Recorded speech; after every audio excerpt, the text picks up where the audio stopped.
This is the one with Not So Silly String, Campy Clark Kent, the return of not one but two foes, and the introduction of the soon-to-be Brigadier. It's called the Web of Fear. Here we go.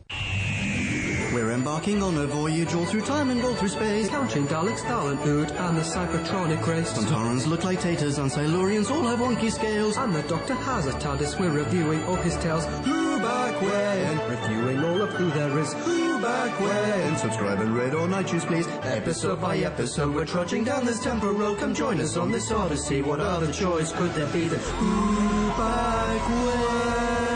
Who back when? Okay, ladies and gentlemen, welcome to another episode of Who Back When, a Doctor Who podcast. Or Doc Past. This week we'll be discussing C041, the Web of Fear. Damn right we will. Who are you? I am Nicol Laley, and what's that lovely voice I hear in my ears, ladies and gentlemen? I'm Ponkin. Hello. We're still very much enjoying the new mics. Yeah, pretty good. There are effects in this thing, by the way. We can have like an echo. Ladies and gentlemen, write in if you want the next classic episodes to sound like we're in a cave. Or a flange. I'm not really sure what a flange is, but I have a pedal at home that does a flange. Oh, yeah. Hot. Let's do a B-scale. Let's do a B-scale. The second Doctor, Jamie and Victoria, finally stabilized the TARDIS, but now they're stuck in some sort of fungus and suspended in time and space. They escape, but soon find that a vast intellect, or let's call it great intelligence, has pulled them to the London Underground in 1975, when and where it has used its robot Yeti to take over the city. Soldiers are battling the Yeti invasion when their leader is killed by the alien robot menace. Who better step into his shoes and lead the troops but... Were you going to say the Doctor? You'd be wrong. Enter stage Lethbridge Stewart in his first appearance on Doctor Who. Obviously the Doc helps as well. B-scowl over, you are welcome. Well, great. Yeah, no, let's bring even more oomph to this. Okie dokie, this is a 6-episode arc. The whole thing, not the whole thing, I was about to say the whole thing is intact, but it actually isn't. 5 out of 6 episodes are perfectly intact. And, well, I was a little bit surprised. We watched the standard BBC DVD of this. The remastered version. Yeah, exactly. And I was a little bit surprised, because I was hoping that the third episode, which is the missing one, the sole missing episode, that it would be one of those animated ones. No, it was just stills. Just stills. Yeah. Just production stills, which was not entirely dynamic. No, not really. It looked very much like a Loose Cannon Productions Recon. It wasn't, I suppose. I mean, it seems officially BBC, but yeah. So that's it. 6 episodes. 3, one of them is a Recon. Yeah. But buy the DVD. You're welcome, BBC. Okay, so we start where we left off, actually. It's not, we haven't resolved the end of the enemy of the world, it would seem. Yeah, exactly. TARDIS We ended on a cliffhanger. Exactly, the TARDIS is very much in peril. Everyone's still hanging on for dear life. Yeah. As the salamander had plunged to his death. And we get a lot of thigh. We did. A lot of thigh. I missed the thigh. I was actually going to almost apologize for this, because in the screenshots of Enemy of the World that I added to whobackwhen.com, I think I accidentally added a screenshot from the introduction to this episode. The one where it looks like they're just competing who can be Big Spoon. Yeah, we get to see a lot of Victoria's thigh. And this serial's all the better for it. I think. I think so. Yeah. We also get an explanation of what happened to Salamander, because when we were doing, when we finished reviewing Enemy of the World, we were saying, well, what happened to him? Where is he now? Is he in space? Is he in the vortex? Where is he? And the Doctor actually says he is now floating around in time and space. So both. I mean, I guess, aren't we all? Yes, I suppose so. Does this mean that, like, bits of Salamander are going to appear throughout history? Maybe everyone that thinks that they see the Doctor is actually seeing the salamander. Oh, wow. Yeah, lots of, like, stray occurrences or, appearances of the Doctor. Yeah, and all those people that think he's a dictat and a horrible people, as it comes up. They're actually thinking of, yes, that's exactly... can we write that? I think we should write that. The Salamander's Adventures. Oh. Done. Patent pending. Whatever the fucking term is. Yeah. Cool. Is this now in the public domain? Probably. 78? No, it's not. Yeah, someone else. Give it a little bit of time. Yeah, absolutely. BBC, we're coming for you. Okay, so they stabilize the TARDIS. It's now no longer, like, they close the door, basically. Yeah. And all of a sudden, it seems as though they've landed. Oh, and it stopped. It stopped, yeah. And according to, like, all of their gadgets, it seems as though they've landed, but in fact, the Doctor says they're now suspended in time and space, and we get to see an exterior shot of the TARDIS. Which is just space. Yeah, but the TARDIS is like covered in what looks like cobweb. Yeah, and this, we'll come back to this often, right? One of my biggest cons of this entire serial... We might have the exact same thing now. ...is how often they refer to seemingly very identifiable, or at least, phenomena, webs, fungus, bubbly things, as something else entirely. So they look at it it's like some sort of fungus. Like, it's clearly webbing. It looks like webbing. But that wasn't going to be my beef with this. Right. But, okay, let's put a pin in this now and return to it later on when I have my massive beef with cobweb. Call it the web of fungus. Well, I was going to ask you, did you think that this was the web of fear? Because I was thinking, actually, it's the tube map. The tube map is the web of fear. Yeah. Because there is no web. It's as you say. They go like, oh, this is fungus. Well, I guess what really bothered me is that when I sat down for this, not knowing any, I had not read up on it, didn't know the great intelligence, didn't know there were yetis, etc. Yeah. I was expecting something an arachnid in nature. Okay. Same here, to be honest. Absolutely. That makes perfect sense. And all of that. So I saw some webbing. I thought, okay, we're on. We've had the web planet already. Yeah, exactly. And all that sort of stuff. So it's just nomenclature. It really bothered me. But I think maybe they're being unusually clever in this one. They're not it's not like the fungus of fear, which would have been a nice alliteration. It's like, it's the web of fear. And we get all these gratuitous shots of the tube map. I will buy that, but... to a point. Yeah? Yeah. It may be completely wrong. If that wasn't the case, why does so much of your fungus look like webbing? Okay, that is also a good point. Yeah. Let's move on. All right, fine. They then dematerialize and rematerialize in the London Underground. And so my first big note here is that for someone that spends quite a lot of time in post-war London, just a phenomenal amount of time, even up to this point. Yeah. Right. And yeah, I'll forgive Jamie for not knowing, and Victoria less so, because I think the tube was knocking about at this point. Okay. Wandering around, and again, before I knew that this took place in the underground, the arches, the tiling, I thought, well, that's the underground. Yeah. Yeah. And then Covent Garden, like in massive letters. Was it Covent Garden? I think that's the first place that they land right next to Covent Garden. They walk through the tunnel and they arrive in Covent Garden. That's true. And so I was like, how have you not recognised this place instantly? By the way, a bit of trivia. The set, this was just a set. And the set was so convincing that after this aired on TV, Transport for London got in touch with the BBC and said that they had filmed on their property without a permit. And that makes absolute sense to me, because I was convinced that they'd got, because there are, ladies and gentlemen, if those of you not familiar with the London Underground, there are ghost stations that are often used for filming and that sort of thing. Stations that are disused and otherwise. And again, they're ghost stations. That's a station just for ghosts, right? Yeah, absolutely. Okay. Yeah, so it was very good. I thought the set design was very good, but the fact that the Doctor wouldn't easily recognise this, not so great. Yeah.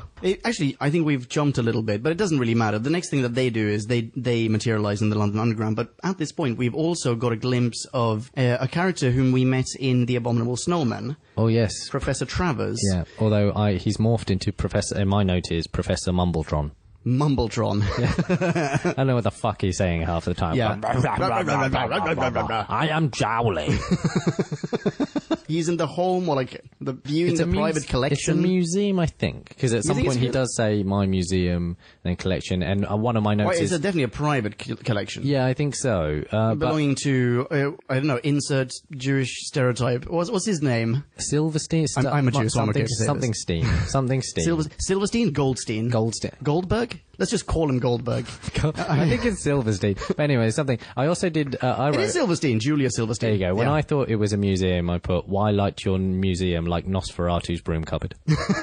Yeah, exactly. It's just candlelit. Why is it so poorly lit? Surely you want to see this collection. Yeah. Well, I mean, ambience, dude. Ambience.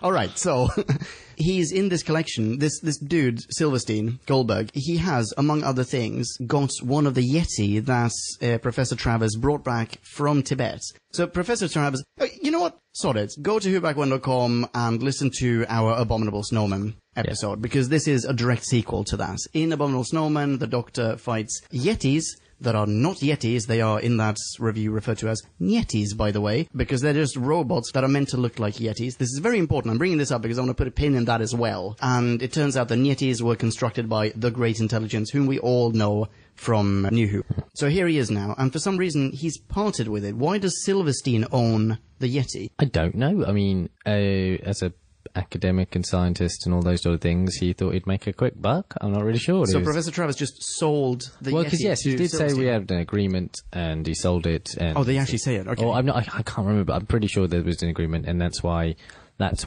Silverstein accuses Professor Mumbletron of being a thief. And actually, Oh wait, why? What? Wait, he doesn't. He's not trying. Why? Because he's trying to like take it back. Take it back, exactly. Oh, I yes, see. yeah. Not that he has done so far, but that he might. bids to. Yes. Yeah. But there is a great exchange, the best so far in Who. Great insult exchange. Oh, really? Of you old goat, you. Oh yes. Oh, it's fantastic. You stubborn so and so Jewish people. Like that. That's basically the. That's definitely it. Yeah. And Silverstein's like, I don't give a shit. I own this. I'm not selling it. I'm not going to part with it. The reason Professor Travers, do we find out the reason Professor Travers wants the Yeti back? We do. Also, we should say that he's flown in his scientist daughter. Yes. Anne. And Travers. Sassy Anne. Oh. Sassy Anne, scientist Anne. Sassy Anne. Sassy Anne. So, yes. And actually, my only note for this entire scene, by the way, is Dad of the Year award goes to Professor Travers. Because could he be any more disparaging towards his daughter? I don't think so. And do you want to know something else that's really disparaging towards her? Go on. They're both scientists, right? He is constantly, throughout the entire thing, he's referred to as Professor Travers, and she's referred to as Miss. Yeah. Oh, I mean, maybe And she says she's a lifelong career scientist. she may have not got a chair yet. Well, she doesn't, well, surely she has a doctorate. Maybe. Maybe not. Maybe she's just a lecturer. Well, you think like she has an MSc or something and has spent her entire life as an MSc working on like hardcore science shit. I haven't done. I mean, with the state of science today and how little women are represented, I can't imagine the 60s were much better. I feel like she should be something. Like she should be a doctor at least. Maybe. Oh. Anyway, so Professor Mumbletron reveals that he's been working on one of the spheres, the control spheres, from Abominable Snowman that controls these Yetis, and he succeeded. Yes, he did, but it disappeared or something? No, it started bleeping and whatever. It disappeared, and now that's why he's freaking out. He's freaking out that the orb disappeared, and someone somewhere has come to, Do we not also in this introduction, we really should be moving on, but do we not also in this scene have Sassy Anne look at the Yeti and go like, oh my goodness, like it's a Yeti, we should get out of here. And Professor Travers goes like, I've written down a quote actually, it's just a robot, it won't work without the control units, nothing to worry about. Well, again, why would you not know that, Sassy Anne? That's my point. Sassy Anne scientist. They've both been working on these Yetis for ages. 40 years hence. Well, he has been working on them for 40 years. Yeah. She's not 40 years old. Well, yeah, but there's 40 years worth of data. Yeah, exactly. Anyway, point is, she should know better. Right. She's a shitty scientist. Miss Travers. That's why she hasn't got a chair. Miss Travers. That's why she'll forever be an associate professor. Okay, so anyway, one thing leads to another. The Yeti suddenly just morphs into a Yeti Mark II. Like, it upgrades. Yes, how? It's just a fade. How does it do that? There is no explanation. It's very sort of 60s, 70s Japanese in that regard. I feel like old Godzilla films and shit would do something like that, like a wipe that doesn't necessarily show any process at all, but we know it's a new type of Yeti. Sure, but how was it upgraded? Is it? Well, the control signal reaches it and somehow it just morphs into a more modern Yeti? Firmware upgrade. And wait, no, it's not. It's definitely a hardware upgrade. And okay. The firmware upgrade triggers like it's nanobots inside it. Yeah. Okay. No. So in The Abominable Snowman, the Great Intelligence got one of the monks to build these robot Yetis over centuries, I think. Oh, Tibetan monks actually came up with nanotechnology somewhere in the 9th century. I did read that somewhere. Yeah. Microwaves in nanobots. Yeah. Also Cornish pasties. Yep. Traditionally Tibetan. But so here's something that really pisses me off. Fuck it, let's just get into this right now. Here are my two major beefs with this. Number one, the Great Intelligence, even in this serial, cannot really manipulate anything himself. He can jump into someone else and manipulate that thing, or he somehow through, like, radio waves or whatever, controls the Yetis. Yes. The Yetis, in turn, splooge web on everything, because they even have, like, a little water pistol that shoots web, right? The silly string. Yeah. A, how the fuck did this episode start? It starts with the TARDIS in space, covered in Yeti splooge? Yeah. Well, was there a Yeti in space? Well, no, is that... So, again, my interpretation was that the webbing Yeah. was the thing in which the intelligence resides. inhabits. Yeah, exactly, inhabits. So they're just they making shoot more that intelligent space. They're like building him a conservatory. But no. I like where you're going with this, but I don't agree. I mean, they splooge that stuff on soldiers to kill them, on explosives to, like, disarm them in a way. Or is it they're just spraying it on there and then the Great Intelligence is doing that work? Well, possibly, but it doesn't answer the question of how did the splooge get on the TARDIS in the first place. Not sure. Okay, fine. Agree to not even disagree. Agree to not talk about this anymore. Absolutely. Can I mention beef number 2 though? And then we really do need to speed up. But beef number 2 is the Yetis look like Yetis in order to, as in they were made to look like Yetis in order to blend in. Is that your note? My note is... Nicolelli is pointing at his phone. My note is, why build robots not suited to this specific environment? Exactly. Yeah. I mean, if they have that weird Mighty Morphing Power Yeti function of, like, just, snap your fingers and it now is a Mark II, and just fucking turn it into something that, looks London-esque. Make it into a TFL worker. Yeah, exactly. Make it look like a gigantic Transport for London worker, or, a tube rat or something. Like, a Yeti is not gonna blend in. And how did all the Yeti get to London? Did they walk there did they, like, interrail from Tibet to London? It's a hell of a network. Wearing, like, a coat and a hat. Like, don't mind me. Here's my network rail card. I don't know. Anyway, this is my major beefs with this. Shall we just carry on? Oh, Yeti kills Silver. Boom. Yeah. Let's carry on. Oh, okay. One little thing. Again, I don't know really where we are in this first episode, but Jamie has a watch. Oh, you're right. Yeah, I made a note of this. Actually, my note, it's much later on, I think. There it is Nick, Jamie has a wristwatch. Because we watched this serial together, like, a few days ago, 4 days ago, 5 days ago. And I wanted to give you credit for that observation, Nick. Thanks. It just seemed really incongruous. Yeah, why does he wear a watch? I guess the doctor gives it to him. Oh, yeah, still, but like medieval Scotsman with a watch. It just seems incongruous. Well, he's a medieval Scotsman who travels through space and time. That's true. I guess it's fine. Yeah. I think that's probably just anachronistic. Very possible. He just forgot to take it off, yeah. So let's talk a little bit about the dystopia that they've inhabited. Okay, so I want to talk. So they've gone to Covent Gardens and they went up and they had a great comment about the Covent Garden stairs, which, again, for all our non-British listeners, the Covent Garden stairs are famous for being fucking terrible. Hell. Absolute hell.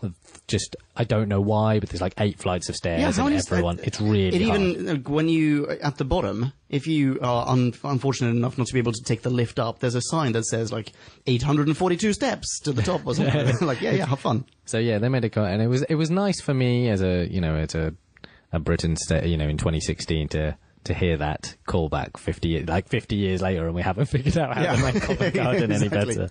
Yeah, that's cool. Okay, but then they're up on the ground and they see that London is decimated and deserted. Yeah, pretty much. Except the press still works. Except there's a headline. There's like newspaper. I forget what the headline was. I can't remember. It was like menace spreads or some shit like that. Yeah, like end of the world now. Yeah, it's like, oh no, here it is. I've got it here. Londoners flee as menace spreads. Ill-fated newspaper continues to operate. Why? Who put it up? Where are all these people? What is this infrastructure? Does that not just bring us to the next plot point? Campy Clark Kent. Yes, exactly. So, okay, we're down and there are... You think it's Clark Kent? What's the name of the boy who helps Clark Kent? Oh, Jimmy Olsen. Jimmy Olsen, that's what I'm thinking. But I call him Campy Clark Kent because he looks like Clark Kent. He does, yes. But English yes, he's definitely more of a Jimmy Olsen. Yeah. Anyway, so we're with the soldiers that are in the tube, and they're based at Goode Street. Yeah. A few stops up from Covent Garden, and they've got a journalist with that's interviewing the captain. Yeah, the acting captain, because, and this is another piece of trivia, they're talking about the former captain leading this sort of, I guess, resistance in a way, the military presence there, Captain Pemberton, the fallen soldier, the guy who got killed in action. And Pemberton was the name of, I want to say, the script editor for The Abominable Snowman. It's like a little BBC in-joke of, hey, check it out, he's our fallen soldier, the guy who did the original. That's nice. That's good. But also this guy is, as in what's his face, Jimmy Olsen. He says that he's with English television. No, or London television, which I think it actually at the time was an outlet. Yeah, he's on. Okay, so he's with London television. He's recording everyone on like a voice recorder. Yes. You pointed out while we were watching this. No, or Miriamu pointed out maybe while we were watching this. Where's his camera? Yeah, no, I think I got that note. Yeah, and at some point he says, well, you have to talk to me because we have millions of readers who want to know the truth. Yeah, and then he says, I'm going to print all of this. Like, yeah, well, make up your mind. What are you? You got like multiple press disorder? Like what branch of the press are you with? Exactly. I mean, I fully believe that apparently it all exists still for all the people that have fled, but... Yeah, so I reckon his colleagues in the office, they just said, what are we going to do, guys? Like, there's not enough space in the lifeboat. We got to sacrifice someone. And everyone's like, let's sacrifice Jimmy Olsen, shall we? He doesn't even know what we do. Yeah, just grab it, get him a microphone and tell him that he's now our new London correspondent.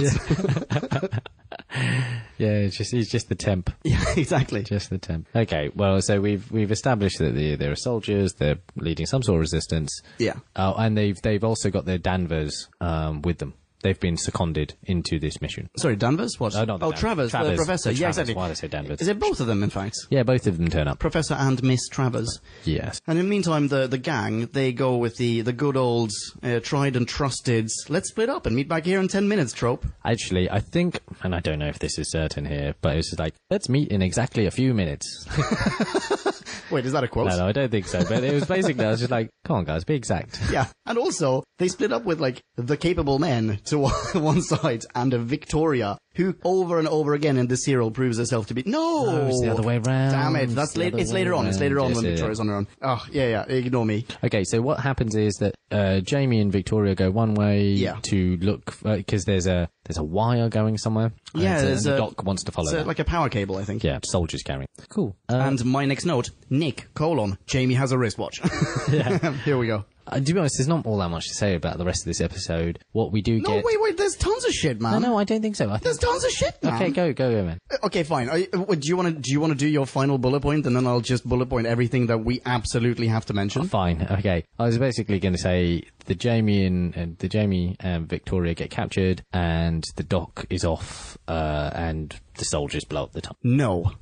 No, because the soldiers try to blow up the tunnel, and the doctor finds the explosives, but then hides as two Yeti turn up and splooge on the explosives. That's the beginning of episode 2, as far as we're aware. No, this is totally in part 1. I haven't even got to my notes, my part 2 notes yet, and I've written explosives at Charing Cross webbed by 2 robo Yeti. Oh, okay, fair enough. And it's not even the last thing that happens. Sure. But yeah, okay, so whatever. So that's the first time that we get to see the web in action, as in the way that they disseminate their splooge. And yeah, anyway, handheld guns held by these robot Yetis. Which again, why? I don't know, because yeah, the Mark II, why couldn't it just come with a built-in splooge gun? Don't know. Yeah. I'll say one more thing before we jump into part 2. One of the Yeti, couldn't tell you which one, but one of the Yeti is played by John Levine. John Levine, who would later on return as Benton, who's like the right-hand man of the Brigadier. Ah. And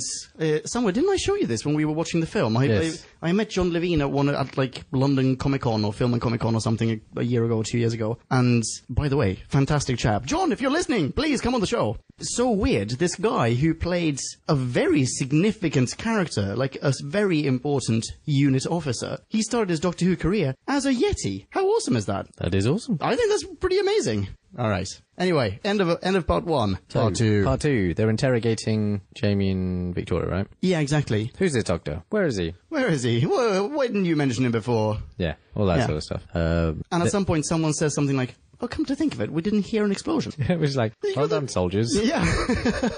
I'll say, I mean, this comes up later, but I've got a note that says, what type of sensors like notify you of fungal activity.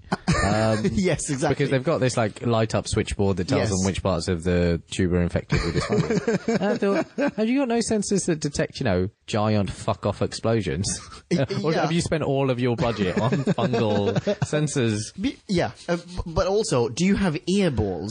Like, you've set off a massive explosion and no one comments on the fact, like, no one notices that there's an explosion. And then later on, when they say, well, come to think of it, we didn't hear anything, they even say, like, we totally would have felt it.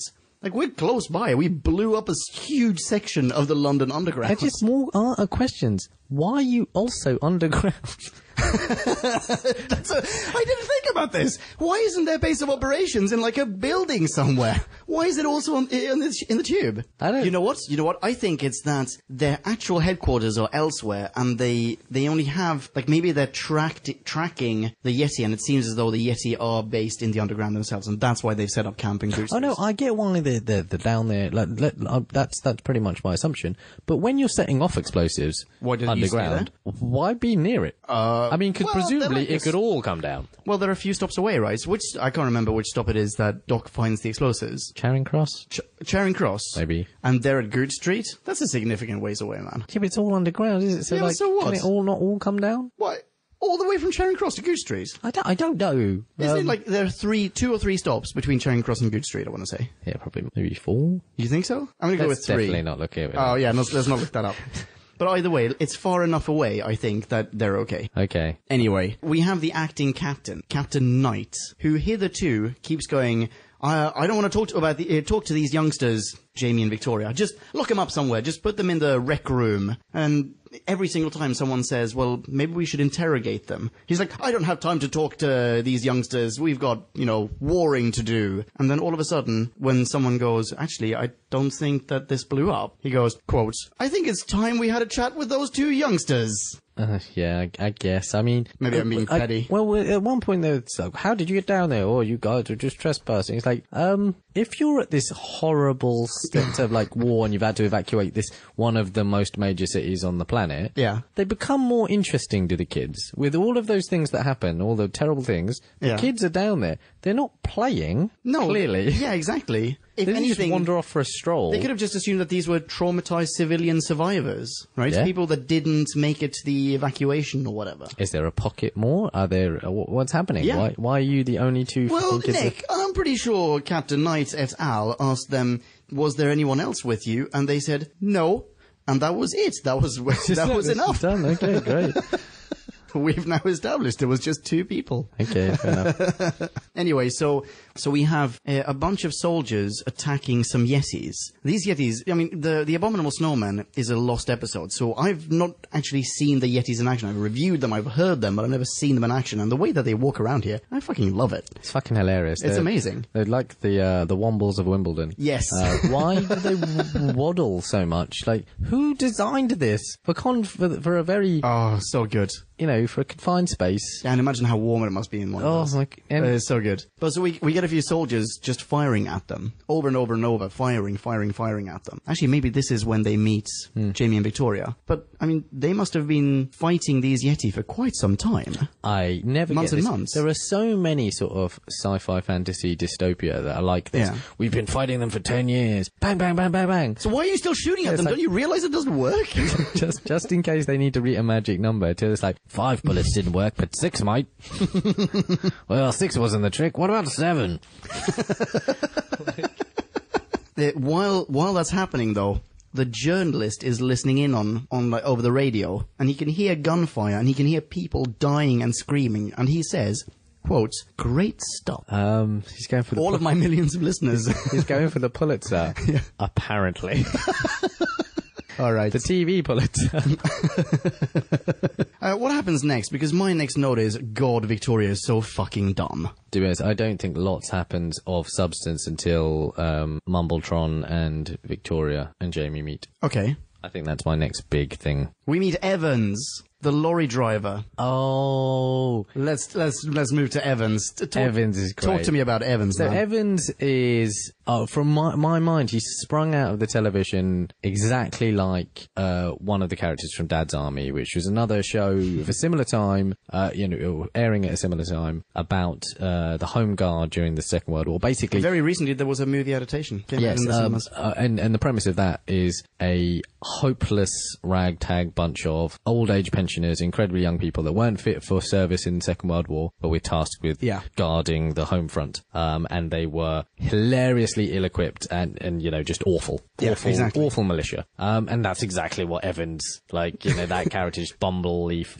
Except he's a young man. Yes. But he doesn't want to be Doesn't there. talk like a young man, does he? No, Talks he like doesn't. Well, he's... old, grizzly Welsh miner. I was just going to say country bumpkin, but yeah. I mean, he doesn't want to be there. He's a lorry driver. He was driving weapons or ammunition or something. Yeah. And they got attacked by Yetis, but he survived somehow. He's the only person who survived as far as he's aware. Turns out he's not, right? Yes. The brigadier, soon-to-be brigadier, was with them as well. But he is absolutely hilarious. He's walking around on his own, singing in the tube tunnels. Which, I mean, it's very well.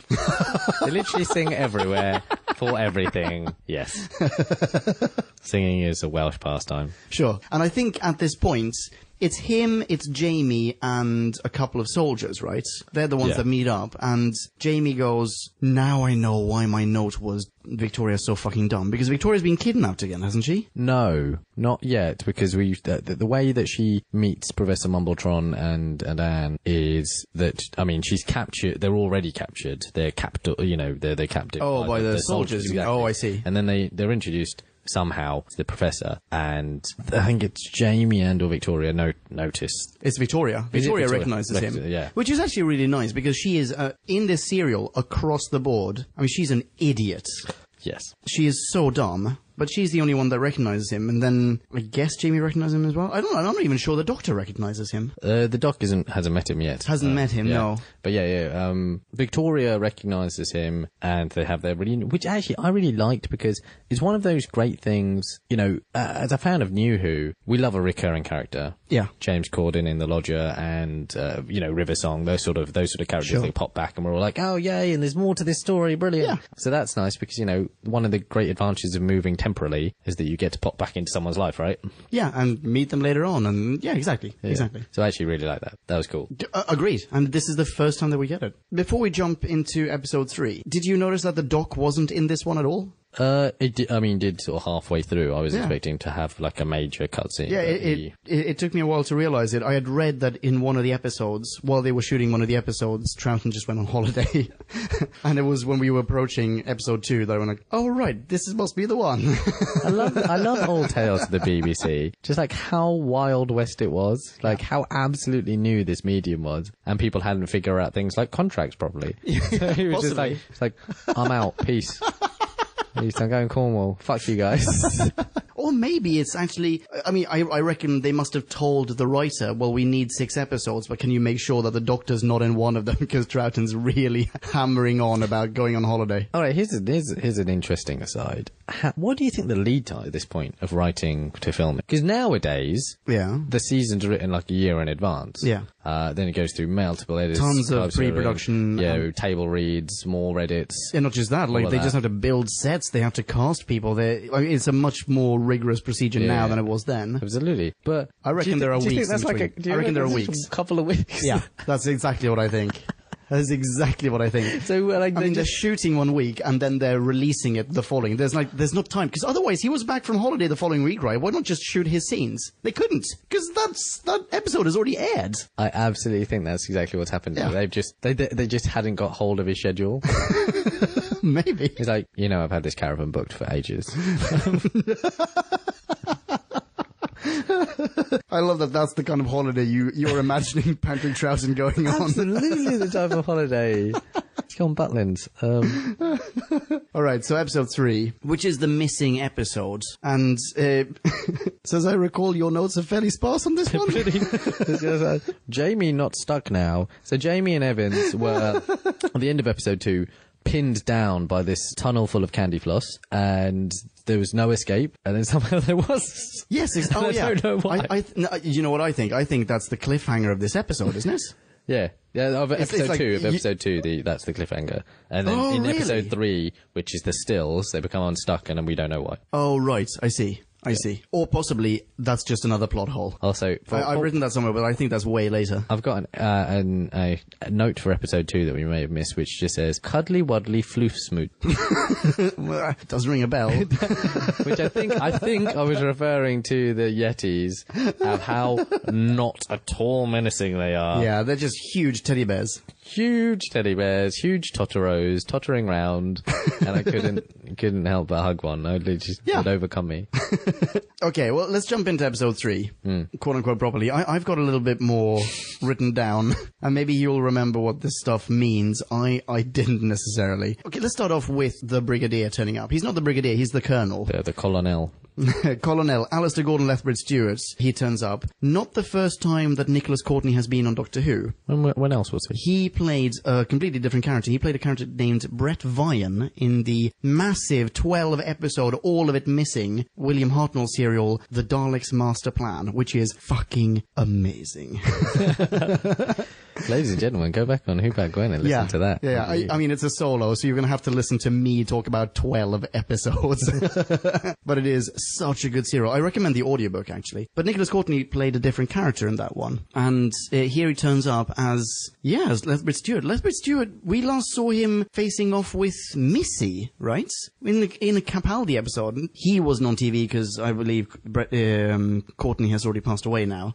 But the character of Lethbridge-Stewart had been turned into a Cyberman and, like, salutes to Capaldi and flies up into the sun and blows himself up. Do you remember that? Yeah. You remember, like, this is a Missy episode. Yeah. She's, like, made everyone into a Cyberman. All the dead people in graves come up and it turns out they're now Cybermen. It's the one where Pink is a Cyberman as well. Was that not Lethbridge-Stewart's daughter? Yeah, and her dad is one of the Cybermen. Yeah, and he salutes to Capaldi. Anyway, whatever. Like, this is a character who he's been in the shit. And he has really been an important and recurring, hugely vital character to this franchise. Oh, amazing. And this is the first time that he shows up. He's badass as well. He is. And very different from, like, all the other military dudes that we've met so far. Every single time that you and I have done a review, by the way, we end up talking about really stupid, naive military men. I don't know why. But like every single time we do, right? And it's not just him, actually, it's all the soldiers here. They're the exact opposite. They're actual professional soldiers. No, but see, the one thing... Except for Evans. Well, yes, but I think even with all of that, they're very soldier-like, because Lethbridge has something different about him. He's actually, at one point, I think that's further on, willing to entertain things like the idea of, of time travel and all that sort of stuff. He's like, you have a time traveling bus? Like, okay, all right, where is it then? Like, he's just on board, whereas Captain Knight is a prick about it. Yes, that's true, and I think that's fantastic, but you would like him to doubt it just a little bit, right? Otherwise, he's just incredibly gullible. Well, no, I think it's the opposite. I think that he knows, through various things that have happened so far on the freaking planet in this period of time, he just knows that there's more about it, He believes, which is actually the more prudent thing to do when you're faced by interstellar fucking Yetis. Interesting. Isn't it?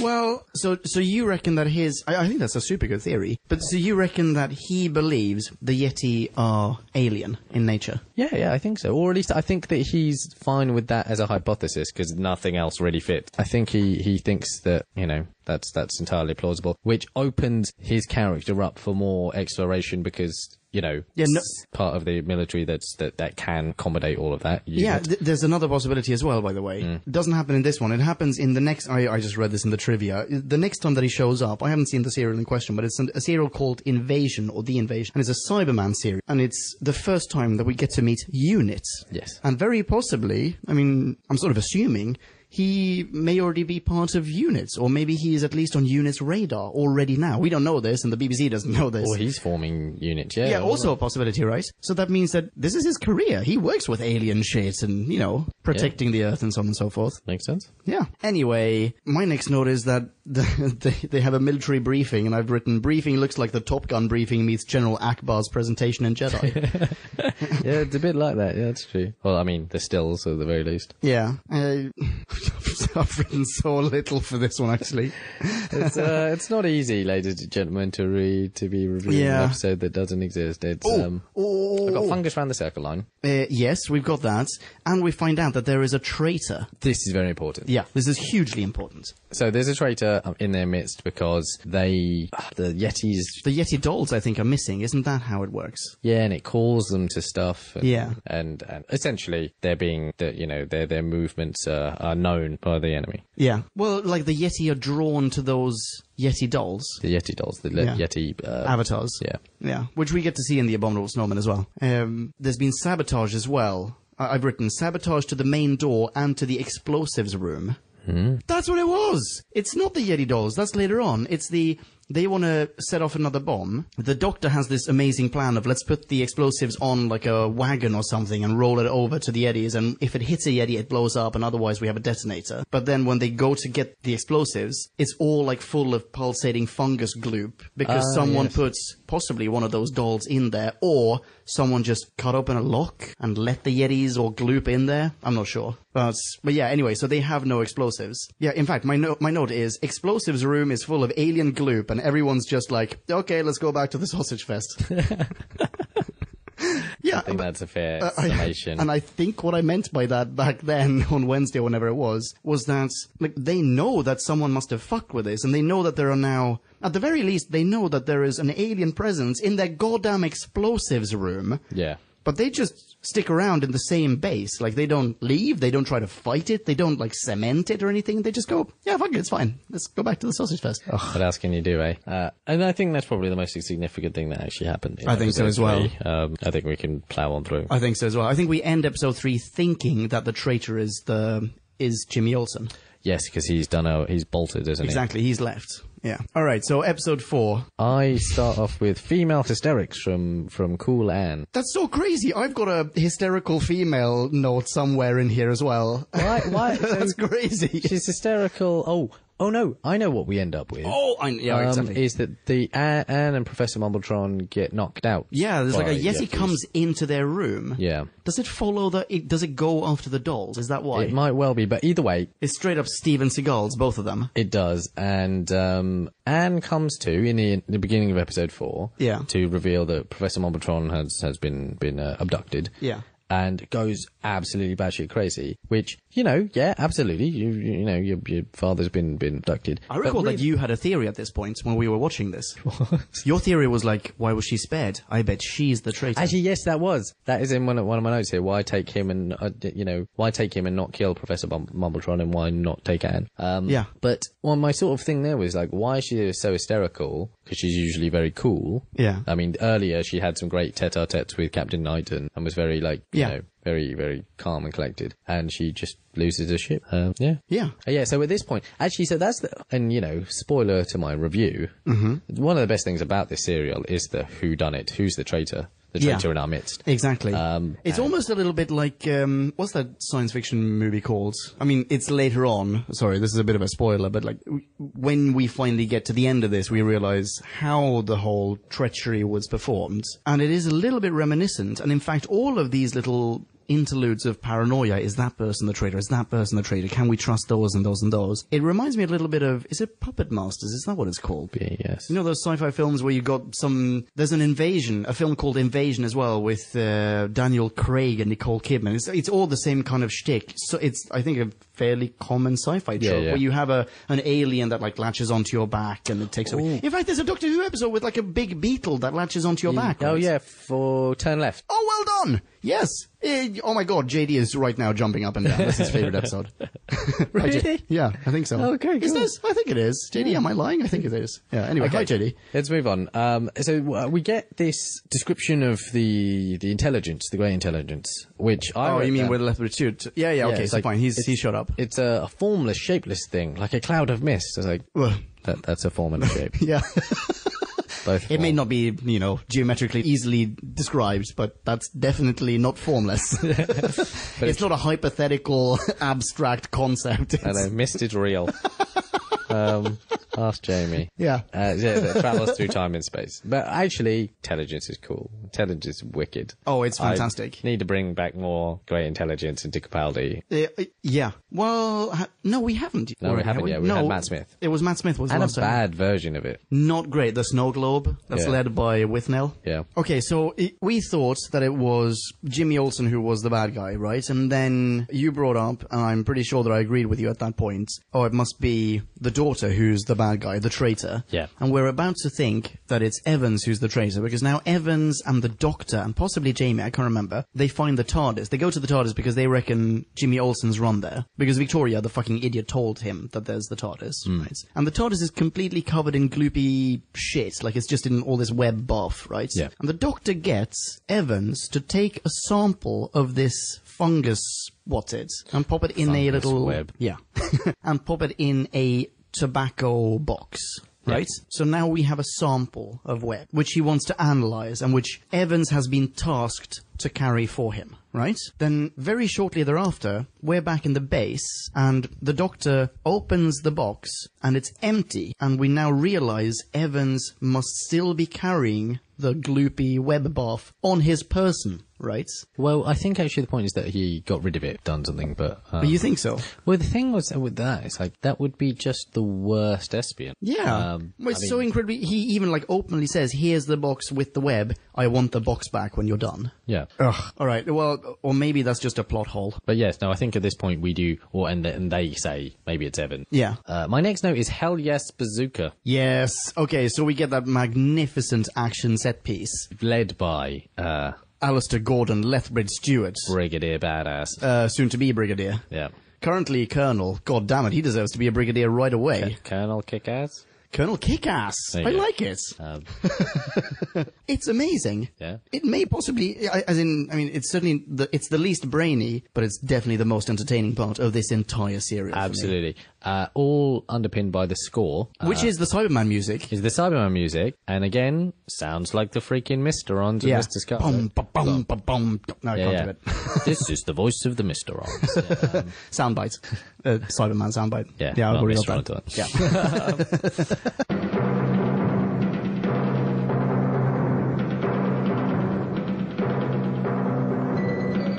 Loads of jumping and bazookaing and And it's vicious did they grenades. Did they actually ever use the bazooka? Yes, they do, and we hear it, we hear an explosion, but we never see it. Oh, one thing. So I think. we know that Yetis are impervious to bullets. Yeah. But not grenades. Yeah, not explosions. Yeah. So I would just retrofit my entire outfit with grenades. Yeah, you'd think so, right? But they still carry on shooting at them. Yes. Quite a bit. The Yetis, weirdly, they're not taking prisoners this time. And it turns out the reason and they're following Lethbridge Stewart quite specifically. And the reason they're doing so is because someone has popped one of the Yeti dolls in his pocket, and he just hasn't noticed. Yes. And we assume maybe that's Evans then. Again. Yeah. Pretty creepy. Either way, this action set piece takes like 5 to 10 minutes, I think. It's a Loads of long jumping scene. in boxes and people dying and... Awesome shit. Very cool. Yeah. Kids were wetting themselves with fear. All right, so then we cut to the end of the story of the episodes, in which all of a sudden the Yetis now arrive in the base because, like, Lethbridge Stewart survives. He comes back to the base. The Doctor goes, "Holy fuck! You clearly have one of those dolls in your pockets." And now they followed that doll to the base. They're now inside the base, and with them is who? Professor Mumbletron. Professor Mumbletron. That's a good name. Professor Mumbletron is the intelligence. Yo, he's speaking for us. He's the intelligence conduit. Exactly. I can't really remember if we got that in The Abominable Snowman, that we had the intelligence speaking through another human being. Maybe we did, actually. I mean, one of my gripes, again, we'll get to this in the review, is that I'd like the intelligence to add more screen time. Oh, across the 6 episodes. Agreed. Yeah. Yeah, it's just this mysterious thing. Okay, so now we have a living human being who spoiler alert for later on. So we have a living human being who somehow, through what almost feels like something paranormal, is channeling the voice of the Great Intelligence. Yeah, so the Great Intelligence it must be the same mechanism which the Great Intelligence can communicate with the Yetis. But the Yetis are robots. Yeah, but like some description So there's of... like a sciencey version of telepathy. Like Yeah, I mean, telepathy can be a science. Sure, yeah, no, you're absolutely right. So some kind of energy wave or radio wave or whatever. Yeah. Some description of telepathy. Okay. Yeah. So the Great Intelligence can control human beings. Okay, I see where this is going. Yeah. So if he can just do that, why do we even have a war here? I mean, why does he build Yetis? Why doesn't he just control everyone to do what he wants and then that's it? If you're a formless, shapeless mist moving through both space and time, Yeah. presumably inhabiting... You get bored? Is that what you're going to say? You want to do something else? If you don't create giant wibbly wobbly, like giant wobbling, like furry Furballs. monsters, you have no heart. He just wants a hug. That's it. The intelligence just wants a hug because he knows he can never have. Oh, it's so sad. That's why he's got killer teddy bears. Well, either way, it doesn't make any sense to me. End of episode 5, episode 6. No, sorry, episode 4? Episode 5. Episode 5, yeah. yeah. And the professor now tells us what the Great Intelligence wants, I think. Is that now? Yeah, exactly. They do some questioning. And Yeah. He basically just wants to suck cut the dog's brain. Which is one of those great gifts that keeps on giving. From now all the way up till Capaldi. Yeah. The motivation from so many malevolent monsters is to... Gain the Doctor's intelligence or mastery of space and time. Or just the sheer act of consuming him. Yeah, exactly. Because there's so much life energy. We've had that before, actually, I think, in Classic Who. Yeah. I think there's a Hartnell serial where someone just wants his life energy. Either way, you're absolutely right. And so this isn't the first, but it's certainly one of the first times that something along those lines happened. Vicky kidnapped again? Yeah. Yes, exactly. So she's held hostage. I think this is hilarious, by the way. So the professor he's under the influence of the Great Intelligence. The Great Intelligence says, hey, Doc, we want you to willingly sit down in this machine that I built and give me your intelligence. Yes. If you don't, here's what's going to happen. I'm going to take a hostage. I'm going to kill that hostage. The guy speaking is a hostage. They're in a room with 2 giant Yeti. Like, don't leave the room. Leave the Yeti where they are. Now tell him, if you don't do this, these 2 Yeti are just going to kill everyone. Yes. Including the hostage we already have. Yes. Oh, come on, man. This is a better hostage. This is a more valuable hostage. Professor Bumbletrunk can bite him. No, it's not a more... Okay, well, we're going to get a hostage with boobs this time. That's exactly it. All right. Wait, so there's more to that. So The slow motion dialogue. No, the head colander. That's later on. That's later on. Let's put a pin in the whole he can control a living human being for later on. Yeah. Yeah. Pin. I've just got the words cold-blooded. That's Evans. Yeah, that's definitely Evans, because my next note is, Evans wants to give up the dog. Meanwhile, no one's asked him about the missing fungus sample. Yeah. He's in the room.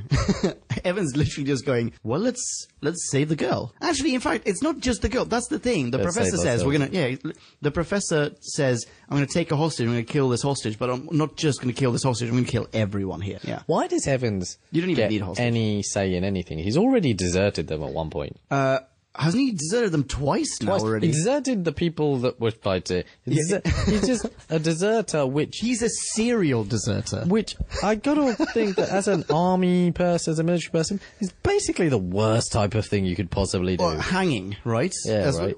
He needs to be... Is it hanging? Maybe. It used to be, yes. Yeah, it used to be, definitely. All right, whatever. So, Vic and Prof, they're now hostages in Piccadilly Circus. And the professor... Covering a lot of ground, didn't they? Yeah, that's actually quite a long while. Piccadilly Circus also not on the circle line. Not anywhere. Wait, hang on. They were on the Gooch Street. Gooch Street is Gooch Street's northern not line. on the circle line. It's That's northern. central No, Piccadilly? Line. Central line. Gooch Street is central line. Is this Central and Piccadilly? Yeah, it might be. Might be Central and Piccadilly. And now there are at Piccadilly Circus, which at least makes sense for Piccadilly line. I have no idea.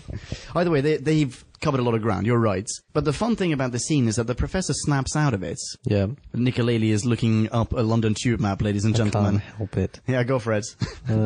Which line is Gooch Street on? I want to say it's the Piccadilly line or the Northern line. Because I know that I lived on a tube line. I thought it was the and would pass Gooch Central Street line. every single day going to work. Boom! Looked it up. Gooch Street is on the Northern line. Self 5. Okay, fine. Right, well, whatever. So the fun thing about this scene is that the professor snaps out of it, and he has no recollection of what has just happened. He even tells Victoria, like, don't look behind you, there's a Yeti there. And she's like, well, I know, you idiot. Like, you're the one who brought us here. Yeah, anyway, I don't know what I'm trying to say here. What really annoys me is I feel like we don't need Yetis, as in the intelligence doesn't need Yetis. And it doesn't even need to take the professor out of there. Like, he doesn't even have to take a hostage. You can just go, well, I'll just go into someone else and just kill him. Yep. Right? I'll inhabit everyone here. Yeah. Because I'm formless, shapeless, exist in all space and time. Exactly. Also, you know when we found that the TARDIS was covered in splooge? Yeah. Wasn't it already covered in splooge when it tried to park in midair? Holy shit, you're right. Oh, no. So, here's what I think happened. Okay.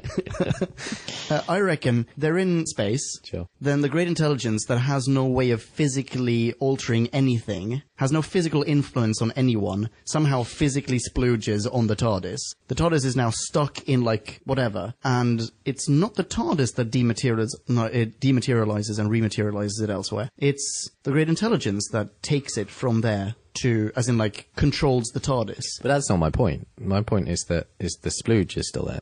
No, I think it's just what's inside the splooge. Well, like, no, I see what you're saying, but I think it's just the TARDIS that arrives in the London Underground, and then later on, Yeti come by and they just... Re-splooge. Yeah, they jack off on it. Right, okay, whatever, I don't care. Okay, let's get to the point where Doc turns back into his electrical engineer mode with Sassy Ann. Exactly. My next note is great technobabble. In fact, shall we have a soundbite? And the cross wires here. I still don't see how you can... Haven't finished yet. Now, if you detach the germanium crystal strip here, and then attach the collector and the emitter... Yes, and link up there, of course. And then the frequency variations, they'll automatically change. Simple? Yes. Right, you get on with that. Okay. Now just check this sphere. So yeah, they do some stuff, and they have this painfully slow, iterative process of, look, I can make this sphere move ever so slightly. Just a tiny little bit. I can make it change direction. Also, I'm going to whack it, and that'll make it go. And then that's cool. So they've sorted that, and I think it is pretty cool. Is it not?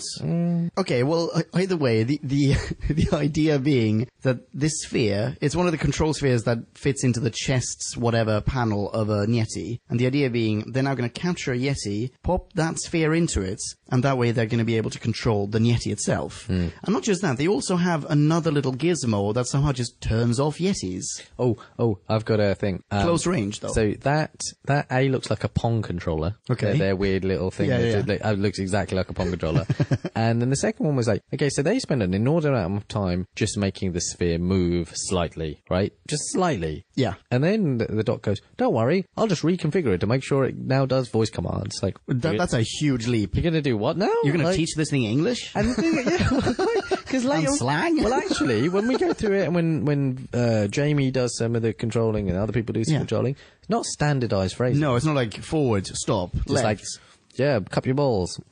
At one point, doesn't the doctor call it Jimmy or something? He's Yeah, like, hey, Jerry. No. Jim? Henry? I don't know. It's like, oh, that's enough, Henry. Yeah, and it's like, okay, cha-cha, real smooth. What the fuck type of commands are these? Yeah, it makes absolutely no sense. Okay. There was another character whom we failed to mention before. We're at the end of episode 5, and we haven't mentioned this pretty important guy, the staff sergeant. Oh, wow, he's basically the most important character. He's like the only soldier who's of importance except for the colonel. Yeah, staff. Because Where's he from, by the way? Is he English, or is he straight up English, or does he not have an accent? No, he has the famous staff sergeant accent, essentially. Oh, right. It's like a blustery, but it's English. It's home Cantonese English, but it's he's Colonel Mustard, basically. Yeah, essentially, pop culture is littered with that character, essentially, in that voice. Sure. Slightly, big brush moustache. Yeah. Possibly colonel. Or staff sergeant. Always a staff sergeant, actually. Never really higher than that. Really? Yeah. So anyway, yeah. Okay, so let's just very quickly summarize the career, the latter days of the career of staff, aka the staff sergeant. Things that we've missed out on. He's a total badass. At some point, when they found out, we have a TARDIS, the TARDIS is covered in gloopy gloppy splooge, they go, hey, staff sergeant and Evans and another soldier go and fetch. Actually, it's Lethbridge Stewart dude, it's back in like episode 3 or something, when you were saying, oh, he buys the whole time travel idea immediately. His first command is like, hey, Evans, Staff, and what's your face, dude who's expendable, red shirt, go and get the time machine. It looks like a police box. Yeah. They go off and they get covered in, oh, that's my weird note. They get covered in the Yeti jizz, and we presume that the staff sergeant is dead. And that's one of the times when Evans deserts, I think. Yeah, I mean, because actually hitherto everyone that did get splooged died. Exactly. But it turns out Staff isn't dead. Yeah, because now he turns up and he looks like he's turned into one of those mole men. You know, like he now lives in the underground. Yeah. He's a total like subterranean hobo, but he's alive and well. Yeah. Seemingly anyway. And is he? Because he's not. I mean, we find out later, right? But he looks completely fine and has like a cut on his head or something on his forehead. And isn't he even? Evans shows up again, and Evans is then ordered to maybe put like a plaster on his forehead or whatever. Yeah. I think. Anyway, we end the episode. Shall we do that? Let's end the episode with the fungus, quote-unquote fungus, breaking into the Good Street headquarters? The Splooge Street. Splooge Street. Except it now doesn't look like Splooge, and it doesn't look like that weird inflated plastic bag oscillating in front of a flashlight that we get inside the weapons cabinet, for example. Instead, it now just looks like smoke. Well, no, it sort of looks like... Or is it liquidy? Yeah, it looks more liquidy. It looks like a not very well set meringue. I think there's both. Yeah. I think we... It's a Heston Blumenthal, like, BBC production. Well, I mean, when I say I think there's both, is I think there are occasions when we see the fungus in smoke form, and in other cases we see it's sort of meringue-like, and I guess this is the meringue one. I just misremembered it. It's web, it's meringue, it's smoke, it's silly string. Yeah, it's everything. It's everything. Oh, something we didn't mention, the end credits of each episode, I think each episode, rather than just white text scrolling over black background, it scrolls over yet another fungal texture, which is, it looks like microbes under a microscope. Yeah. That was cool. Very cool, very creepy. And in fact, over the Doctor Who music, we also get the gross, wet fungus noise of... Which, if you listen to all of Who Back When, you'll hear a lot. Yeah, quite a bit. Causes a lot of grief in post-production as well. Anyway, and that's it. Shall we just end the episode? Yes, let's. Yeah? Episode 5 over, episode 6. Final episode. My first note is Miss and Doc pretend not to have the Yeti under control. Why? Well, no, not why. I get that subterfuge, but they. I don't. But it's not. It's not even that they pretend not to have it under control. They don't know which one they do have under Exactly. control. There are no They markings. They just like let it go. It's like, don't worry, we'll just make it do stuff, and then they'll know. It's just like we'll just make it do the Men in Black dance, and then we'll know it's the one. Yeah. Just slide with me. Just slide with me. Just slide with me. That's such a good song, though. It totally holds up, man. That and the Wild Wild West song. Those are like my favorites. I'm kidding, obviously. They're shit. And hideous. Alright. Yeah, exactly. So what they do is, maybe this happened in episode 5, but what they did was they used their remote control to turn off one of the Yetis long enough to replace the sphere, and now they actually have a remote control Yeti, which is voice activated. Yep. Anyway, and now they don't want to make it official. They even tell the elected steward, Before we stop, go for it. Go on. I just thought, if you've got a control box and now a Yeti, just go see the other Yetis, get close enough with the other Yeti to stop them and just take out all this. Yeah, exactly. Disable everyone. But they don't, because that doesn't make any sense to them. In a way. In a way, this is the best idea. They even tell Lethbridge Stewart and everyone else, no, we failed to gain control of the Yeti. That I don't understand. Oh, because they think there's still a... Well, they say there's a traitor, and the only person who will know that we have control over Yeti is the traitor. Because clearly the traitor will know that he can't control the Yeti, right? Right. And that way, when someone says that they know that we've succeeded, we know that that person is the traitor. That is, I shit you not, that is their plan. That is their plan, which is endlessly convoluted, and I can't imagine children in the 60s really followed what the fuck was going on. But also, like, why would the traitor reveal himself like that? Okay, it doesn't matter. The good guys are now captured by the Yeti, including the good Yeti. Yep. And there's even a bit where Evans gets picked up by Yetis, and he's literally picked up. Like, just scooped up by these... I remember thinking at the time, whilst, okay, yeah, Yetis could do that, but whoever is playing these Yetis built like a fucking brick shithouse. Yeah. Something tells me that was not John Levine in one of those two Yeti suits. I mean, maybe we have another case of, you know, the Cybermen, the huge Cybermen guys, or the Ice Warrior. They were huge. Yeah. Can't remember what's his face who played one of the Ice Warriors who was... In everything. Exactly. Indiana Jones et al. Yeah, you're right. Huge. Yada, yada, yada. Go for it. I've lost my notes. I don't know. The Doc gets captured, right? He doesn't get captured. He gives himself up. He gives himself up. Yeah. With the idea that, okay, we're all defeated now. The intelligence can have my brain. Yeah, exactly. And he gets like a colander smashed potato hat. Yeah, to put on. And he uses his little remote control gizmo to turn off the Yetis who are about to put the head's colander thingy on him. Okay. Somehow sabotages the headgear. I gotta tell you, in all of these instances that he sabotages something or changes something, New Who would have just Sonic that shit. Yeah, the next serial, this is a massive tangent, but it's the first time that we get to see the sonic screwdriver. Because they were too lazy. Well, it hadn't been invented until the next episode. So the Doc's plan, since we're privy to, but none of the other cast, is to somehow rejig the colander hat. Well, he does. And infiltrate great intelligence, I think, which is what we're supposed to infer. Yes. And then what happened? Well, he steps into this miniature Louvre pyramid. Right? Well, the pyramid, isn't that what controls or at least does in the Abominable Snowman? Yes, but it's a very different kind of pyramid. So the pyramid seems to be, I guess, the standard shape of the technology used by the Great Intelligence. Yes. But the pyramid that appeared in The Abominable Snowman was a pyramid made of spheres. Okay, so the Doctor gets into it. At this point, he's given the voice command activator to Jamie, and Jamie simply... He can't handle it anymore. Yeah. Oh, wait, hang on. No, before he does that, we also get to see who the traitor is. This may be how it's presented. At the very least, at some point, we get to hear the Great Intelligence speak to the Doctor. And he does so through a speaker on the wall. Yes. There's like an intercom on the wall. Was super creepy. I remember. But also, how can he do that?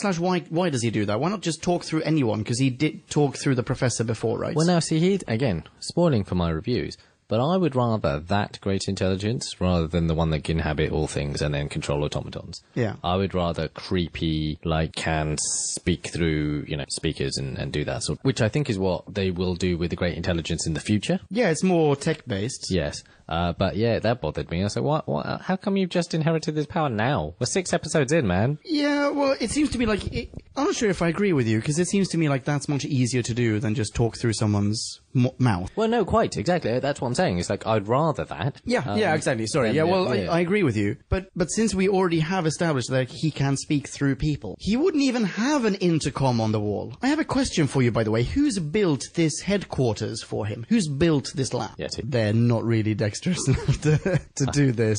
Don't know, man. Pretty sure they're not, man.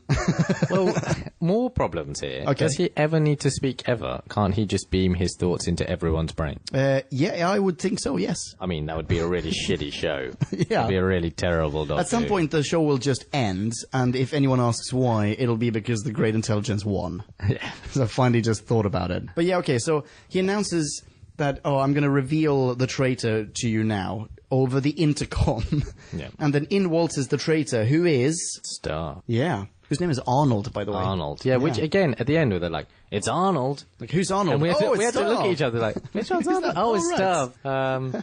Staff. Staff Sarge. Yeah. They could have ramped that up a bit better. Yeah. And, okay, Also, correct me if I'm wrong. Yeah. Oh, no, go for it. I was going to say, the least inspired of the selection of saboteurs amongst that could have been was the least captivating for me. What stuff? Yeah. For what it meant for the story, Staff was great in a show. Wait, no. I think, either I'm misremembering this, or you're missing something. Okay. Didn't Staff die when he was in the splooge. Yes. And this is now his dead body that's been walking around, and everyone thinks that thought that he was alive, but he was in fact dead. Yep. And under the control. That's not like a banal thing. It's not too awesome, banal. No, man. it is. I do, the cadaver walking around and doing that sort of That's thing. amazing, That's isn't kind it? of freaky. No, it's freaky, absolutely.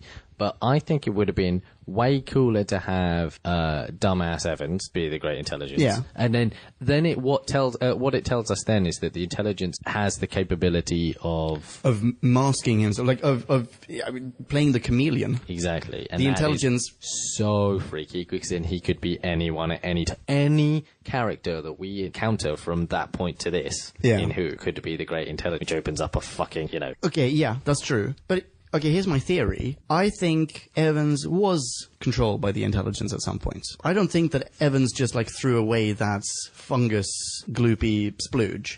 I think the intelligence got him to do so. That's the thing. That what I'm saying is that it'd be cooler if he was the great intelligence, not controlled by. Oh, I see. Was the intelligence? Yeah, but even in New Who, we get to see how the intelligence is. He can't inhabit people. He's energy. He can manipulate people, but he can't think. No, he does inhabit. He inhabits Withnail. He's inhabiting Staff, isn't he? Because Staff is now dead.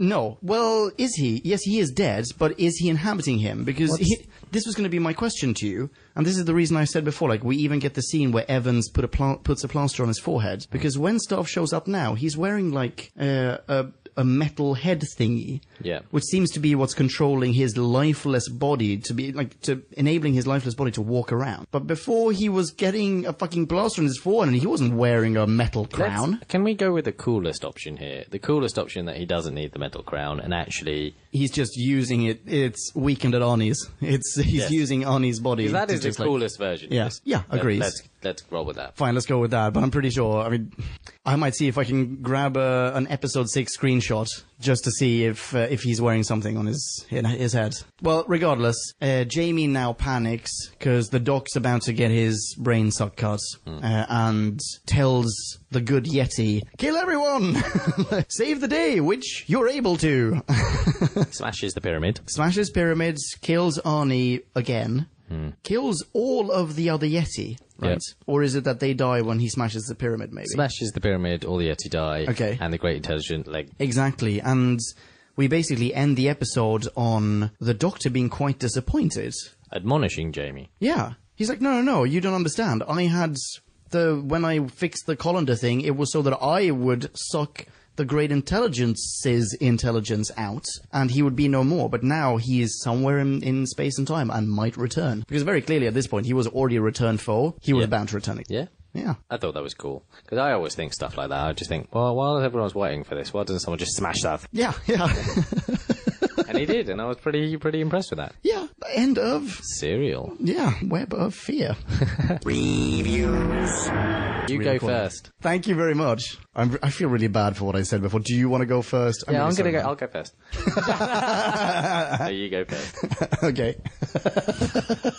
All right. So the best thing about this is not necessarily the return of the Great Intelligence or the return of the Yetis for me, because it makes no sense that we have Yetis in London. And the Great Intelligence, we don't get to see enough of it in this one. What is the best thing, and the deciding factor for me rating this up, is Alistair Gordon Lethbridge-Stewart. He is a fantastic character, and he is exactly... I remember him from, like, Doctor Who in colour, right? When I was a kid. And this iteration, this very first iteration of him, is exactly as I recall him. Like, quite stern, very professional, very like, oh, I'm on the Doctor's side, yada, yada, yada. And it's really nice to see him like that from the very, very beginning. Victoria's shit. Jamie's pretty cool. He's pretty badass.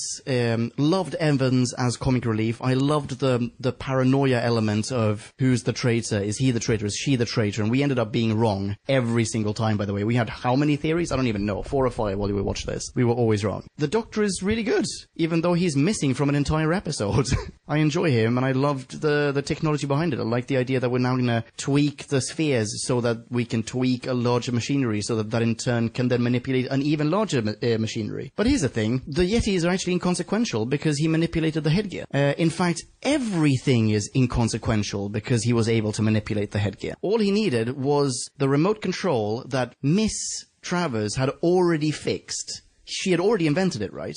Nick is nodding his head. He only needed to get that remote control from her and then simply tweak that headgear, and then everyone would have won. We wouldn't have needed to lose any lives. We wouldn't have needed anything. Either way, great serial, good pace, good action oh, Jesus Christ, that action sequence is fantastic. Good acting and so on and so forth. Okay, I'm giving this a 3.8. Okay.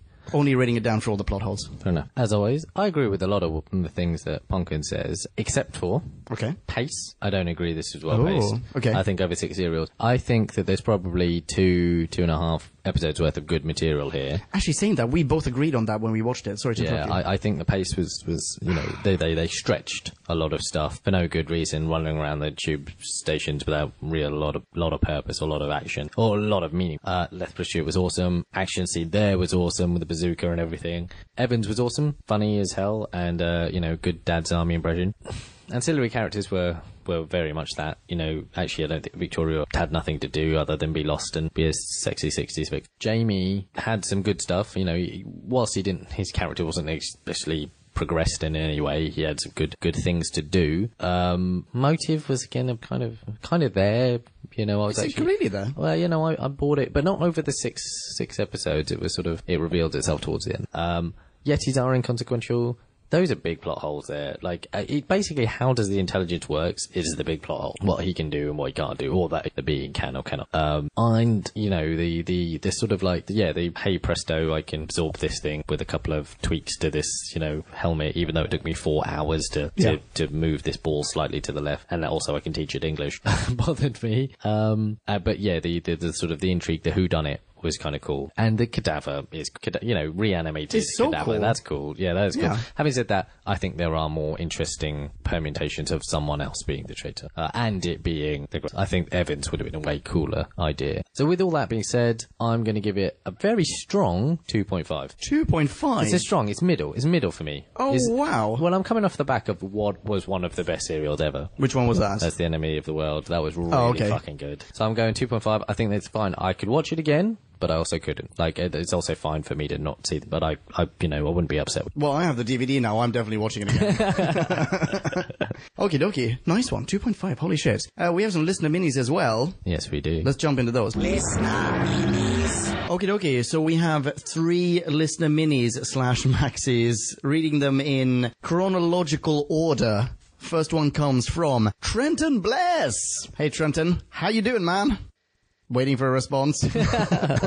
Trenton has sent an incredibly long maxi review. I mean, it's classic Trenton style. And as always, it includes a fact file with some pretty spiffing trivia.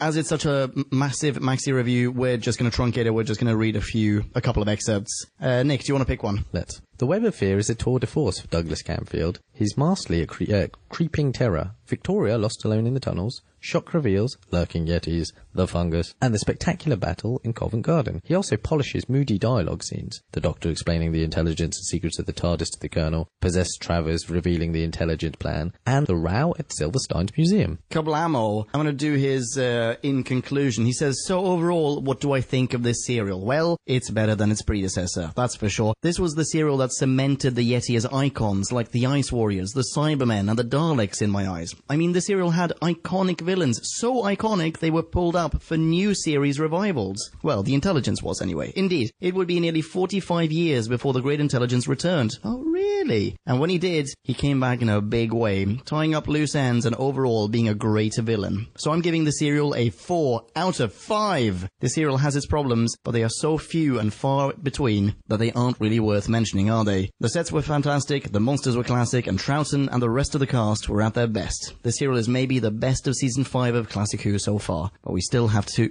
to go before we're done. Just as a little PS, he wants Podcast Land to be reminded of the fact that he changed his rating of Enemy of the World. The mini review, or rather maxi review of his that we quoted in that episode, in that he gave it a 2.95, he would like to change that to a 4.0, meaning he likes Enemy of the World and this one just as much. Ooh, that's controversial. It is a little bit, isn't it? Anyway, Trenton Bless, thank you so much for sending in your enormous maxi review. Fantastic as always. Ladies and gentlemen, if you want to follow Trenton on Twitter, he is at Trenton Bless. That is Bless with 2 S's. Right. So the next one is from Peter Z. Zunich! How you doing, Pete? Hey, man. So Pete says, Hey, I finally caught up to the podcast with my viewing. I've been in the past for so long, it's good to finally be here. This is a solid and enjoyable story from the beginning to end. The pace is constant throughout. I was never less than interested, but it was never enthralled either. It's a shame the great intelligence won't return for so long, or does it? There's no bad performance here, and the portrayals are quite successful in keeping you guessing about who the collaborator is, even for those of us that have watched the series before and forgot. The foggy web ooze is a great extension of what we see at the end of The Abominable Snowman, and it's great to see Professor Travers years later. This is something Doctor Who as a whole didn't do enough of. Agree. I completely agree with you, dude. He goes on, it's a good reminder that people's stories continue after their adventure is over. I could almost wish for a novel of his adventures between the two stories. I think that's just you, Pete. Even though Victoria is just going along for the ride as usual, I feel she stands out in this story with constant portrayal, smooth dialogue, and a range of emotion. I could wish they found more for her to do, though. It seems the writers are stumped by her character's limitations, though. She's a good actress and a good at character, but needs more to do than be a damsel. True? Yeah, agreed. He goes on, Colonel Lethbridge Stewart, we've been waiting for you. This man is in control of the scene from the minute he steps into it and won't stop stealing the scene or supporting it with perfection until the painting on the wall in Peter Capaldi's era. His first command on screen here doesn't go entirely well, though, does it? Remember the initial shock he portrays when he returns from his team being wiped out entirely? I believe this event is an influence on many of his decisions later on. He's not going to ever let that happen again. His reliability and level-headed thinking, along with the Doctor getting them out of a truly hopeless situation here, is what ultimately leads to a total and undying trust in each other for decades to come. As such, the most missed footage of the week award goes to the introduction of the Brigadier, Colonel. The London Underground set is flawless. Don't take my word for it. Listen to the commentary found on the recons and DVDs. Posthumous rewrite of the week would to be replace some of the random I'm going out here for no good reason scenes with some more character moments with Victoria and the other characters. One thing she's good at is getting other characters to open up, and there should be more of that in this story. Nice one. Overall, a good solid romp, but I never feel it's an amazingly edge-of-the-seat adventure. 3.9. 3.9? Which is, I think... That's more generous than even I gave it. Yeah, I think that's slightly odd, Peter, said, with your last comment there. You've only got 1.1 left of a review to give. But he does bring up so many positive points here. Yeah, I mean, I absolutely agree with the Victoria point. Yeah, agreed. And Stuart. Oh, yeah. Actually, all of it. Maybe with the exception of wanting to know even more about Professor Travers. But yeah, okay. I get your point. Well done, Pete. Yeah. Peter, thank you so much for sending that in. Next one comes from Stephen. Stephen. How you doing, Steve? Hey, man. How you doing? All good? All well? Glad to hear it. Stephen says, the Web of Fear introduces the man who will be Brigadier, and was he ever a breath of fresh air after the belligerent or obstructive military leaders of serials past? Seeing Lethbridge Stewart's ally with the Doctor, providing aid and a reasonable amount of skepticism instead of stubborn disbelief was welcome. Yes, we discussed this. We talked about this. Yeah, absolutely. 150% agree with you, Stephen. On the cons, the serial has an issue that tends to get me in old Who serials. It consists of a lot of running back and forth from point A to point B, then back to point A, with one final trip to point B for a good measure. Honestly, I'm not sure what that it actually has it any more or less than past serials, but it felt more here. I agree with that. Yeah. Definitely. I didn't know what stop we were at, what part of the underground. Yeah. I agreed. For prose, Stephen says, I like the special effects shorthand of using the underground map to track the progress of the web fungus, even if it does bend the rule of show, don't tell. The setting of the London Underground also gave things a confined feel, which adds to a sense of suspense. Favourite scene has to be the firefight with the Yeti in episode 4. It helps it was accompanied by the Cyberman theme we've heard before, which is a long-standing favourite of mine. Bingo. Right? Yeah. This nice is the voice of the Mysteron. One detail that stood out for me is that the Doctor actually fails to destroy the villain. Yes, nice point. Usually he'll manage to destroy any threat the monster of the week may pose. The Daleks alone have been genocided about 6 times now.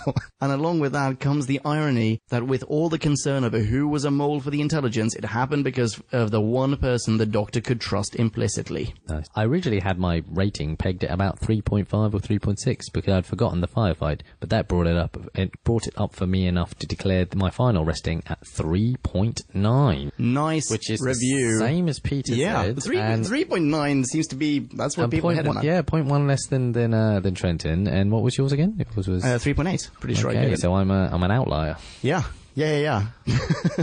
Stephen, thank you so much for sending in your review. Ladies and gentlemen of Podcast Land, I'm pretty sure you already follow Stephen on Twitter, but if you don't, you should go and high-five him. He is at SGamer82. That is 82, the number. Thanks again, Stephen. Next one comes from Chris. Hey, Chris. How you doing, Chris? What up? Chris says, I want to start by saying that I liked this episode back when all we had were episode 1 and telesnaps of the rest. I've been looking forward to this rewatch since I discovered your podcast around Galaxy 4, which has become a lot more entertaining after listening to you talk about it. Thank you very much. Thanks, Chris. That's very kind of you. This is the first time I've watched the episodes 2, 4, 5 and 6 since they were found in 2013. Spoiler, it's even better now. I have one more thing I'd like to get out of the way at the top of this mini, which is slowly becoming a maxi. I have to give a shout out to the awesome Nicholas Courtney, who appears in screen with every Doctor in the classic series at least once, if you count Dimensions in Time. I've taken the liberty of shortening Colonel Alistair Gordon Lethbridge Stewart to Kaggles. What? No, it's Kegels. Kegels. It's Kegels. It's the best nickname. It's totally my new favorite nickname. I am pronouncing Kegels. There you go.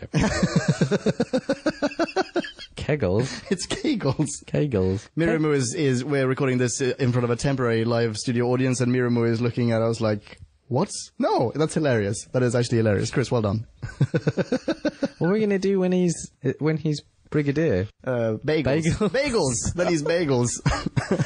Okay. All right, shall I continue? Please. All right, Chris goes on. Now to the serial. I liked that we start in the middle of the action and that the weird circles on the TARDIS wall were of use as grips for Jamie and not just decorations. Yeah, okay. I'm wondering if you guys picked up on the Doctor spooning Victoria. Yes, we did. Yes, we did. The character of Travers is a little less self-centered and conniving as an old man. I also think Travers feels like an early version of the plot that will be associated with the third Doctor. He gets pulled into working for the military as a scientific advisor. That's an interesting... that's an interesting thought. I hadn't considered that.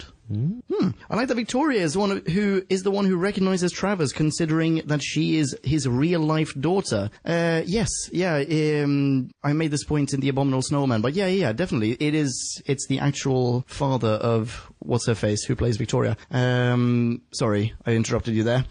Interrupted me there. Chris goes on. The actor playing the reporter does seem more involved and in the way than he did in the reconstruction episodes that I had seen previously. So much so that him popping up doesn't seem like it is out of nowhere. I really like Kegels when he shows up and is equally suspicious of all characters and things except for the Doctor and the TARDIS. His rapport with Jamie makes me glad that we get one more serial with the two of them. It makes me sad that episode 3 is still missing, so we don't get Kegel's first on-screen appearance. Once Kegel's... You're going to say something there? Oh, I was just going to say, yeah, that makes me sad too, actually. Yeah, definitely. Once Kegel's comes into the serial, he steals the show. His war on the Yeti in episode 4 was truly the best part of the found serials. The camera work, acting, and special effects scream of unit at its best. The only thing missing are Benton and Yates. I rewatched episode 4 3 times and loved every minute of it. This contrasts heavily with the conversation-heavy episode 5. It wasn't a bad episode, just not as exciting in contrast. I thought that the end resolve and the actual plan associated with the Great Intelligence was far better than in The Abominable Snowman. Yes, I completely agree with you, and just a fun note,